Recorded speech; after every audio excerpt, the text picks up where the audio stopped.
Certainly the responsibility from an SSBA perspective is that we need to show leadership.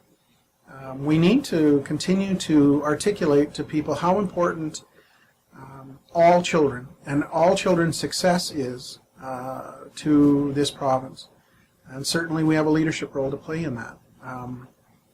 Leadership is really about ordinary people doing extraordinary things.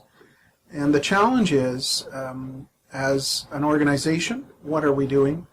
As individuals within the organization, as trustees, what are we doing? And as individuals who work in the sector, what are we doing? And I guess that's the challenge is, what have you done to ensure that you're doing extraordinary things in support of this particular priority, which is around outcomes for First Nations and Métis students in this province? Whether we know it or not, I think we all have been impacted by the Indian residential school era. Everyone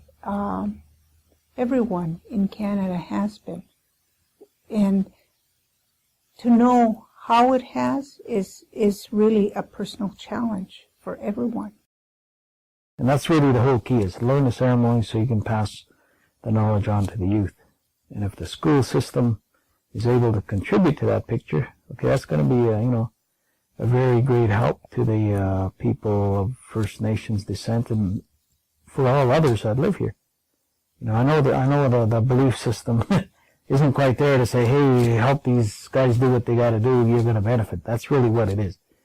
And maybe that's what it comes back to, that picture of respect, right? They got to say, let's contribute to this.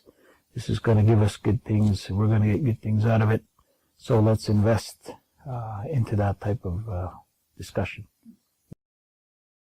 Because it wasn't just the First Nations that signed the treaties. They signed the treaties with the Crown.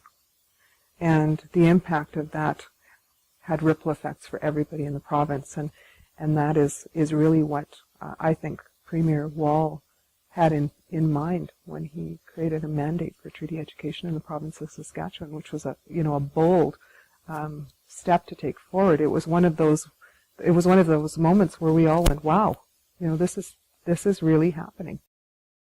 As teachers, and myself as a teacher, I really enjoyed opportunities to learn. And the more I learned about things, the better I was able to share and provide opportunities for students to create their own contexts around information. As an example, I remember learning about the Treaty of Versailles and the Treaty of Utrecht and really being quite interested in them, and then being very disappointed and not understanding that, I was part of Treaty 2 and nobody ever talked about it. So it is about opening the doors and facilitating learning.